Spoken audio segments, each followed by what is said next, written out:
ఇప్పుడు ఆయన వంశవృక్షం గురించి చెప్పండి సార్ మాకు. జనరల్గా అండి యాజ్ ఇట్ ఈస్గా ఆయనకి నలుగురు ఫాదర్లు అండి. వాళ్ళ ఫాదర్లకు ముగ్గురు సిస్టర్లు అండి. యాజ్ ఇట్ ఈస్ వాళ్ళ దీనిలో ఈయనకి ఏంటంటే ఎన్టీ రామారావుకి పెంచుకున్న తండ్రి ఒక ఆయన ఉన్నాడు. పెంచుకున్న తండ్రి పెంచుకున్న తల్లి. వాళ్ళు పెంచుకున్న తండ్రి ఏమో ఆయన నందమూరి, ఆయన సోకరామయ్య గారు పెంచుకున్న ఆయన. పెంచుకున్న తల్లి ఏమో చంద్రమ్మ గారు అంటారు. పెంచుకున్న తల్లిని అమ్మ అని పిలుస్తాడు. సో ఆ తల్లికి సిస్టరు చెల్లి, వాళ్ళు కాటరగడ్డోళ్ళు అండి. ఆ చెల్లి వచ్చి వెంకట్రామమ్మ అండి, అసలు తల్లి. అసలు తల్లి. ఆ వెంకట్రామమ్మ గారు లక్ష్మీ చౌదరి గారి భార్య. అంటే కన్న తండ్రి తల్లి, కన్న తండ్రి లక్ష్మీ చౌదరి గారు, తల్లి వచ్చి వెంకట్రామమ్మ గారు. వీళ్ళిద్దరు తల్లిని వచ్చి బుల్లి అని పిలుస్తాడండి. అమ్మ అని పిలవడం.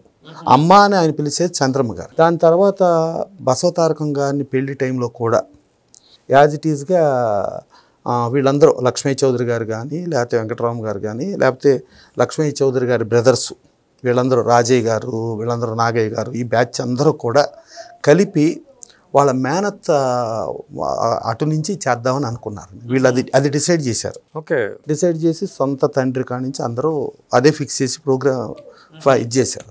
బట్ పెంచుకున్న తండ్రి తల్లి మాత్రం బసవతారకం వీళ్ళు కాటరగడ్డ కోమరావులు చెయ్యాలని చెప్పి కండిషన్ పెట్టారు. పెడితే ఆయన వీళ్ళందరి మాట పక్కన పెట్టి పెంచుకున్న తండ్రి తల్లి మాట ప్రకారం బసవతారకం గారిని పెళ్లి చేసుకున్నారు. అంటే వాళ్ళ నాన్నకి వాళ్ళ అమ్మకి అసలు నాన్నకి ఇష్టం లేదు. వీళ్ళందరూ వేరే డిసైడ్ చేశారు. వీళ్ళందరూ రామారావు గారి మేనత్త అటు సైడ్ నుంచి డిసైడ్ చేశారు. అందరూ కంబైన్. అంటే నలుగురు ఫాదర్ బ్రదర్స్ నలుగురు ఉంటే ఫాదర్తో పాటు ఇంకో నలుగురు ఆడవాళ్ళ ముగ్గురు, 7గురు వీళ్ళ కుటుంబాలు అందరూ కలిపి రామారావు గారికి ఆ అమ్మాయిని చేసుకోవాలని డిసైడ్ చేశారు. డిసైడ్ చేస్తే పెంచుకున్న తండ్రి తల్లి కాదు బసవతారకం గారు, నేను పెంచుకున్న తండ్రి తల్లి ప్రకారం బసవతారకం గారిని చేసుకున్నారు.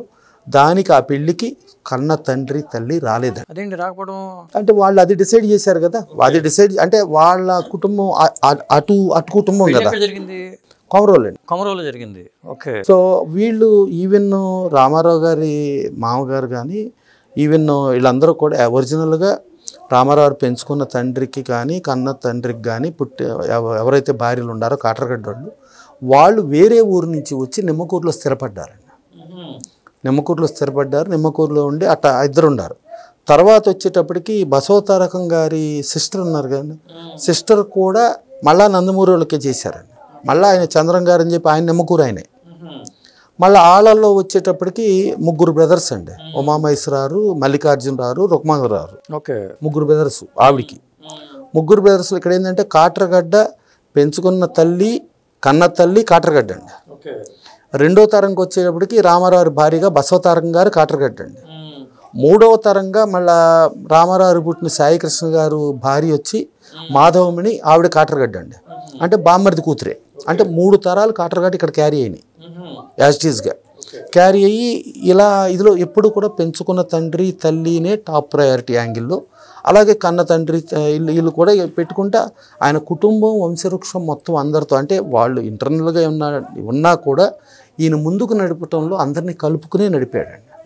దాని తర్వాత తమ్ముడు పెళ్ళికి వచ్చేటప్పటికి అప్పుడు చాలా తక్కువ ఎకరాలు ఉంటే ఆ తక్కువ ఎకరాల్లో ఇతన్ని ఇంత తక్కువ మీద మేము ఎట్టా పెళ్లి చేసుకుంటాము అని. ఆ ఎకరాలు కూడా అతనయ్యే, నా ల్యాండ్ కూడా అతనిదే, నాది కాదు అని ఆయన జీరో అండి, ల్యాండ్ జీరో. అది కూడా ఏంటంటే ఆయన అంటే ఎందుకు నోటి మాట ఎందుకంటే మీరు రాసి ఇచ్చేయండి అంటే రాసి ఇచ్చేసాడండి తిరుకునారికి. అప్పుడు తిరుకునారు పెళ్ళి అయిందండి. పెళ్ళి అయ్యింది. దాని తర్వాత ఈవెన్ సబ్ రిజిస్టార్ చేసి అక్కడి నుంచి సినిమా ఫీల్డ్లోకి వెళ్ళినా కూడా సినిమా ఫీల్డ్లో స్టార్డంలో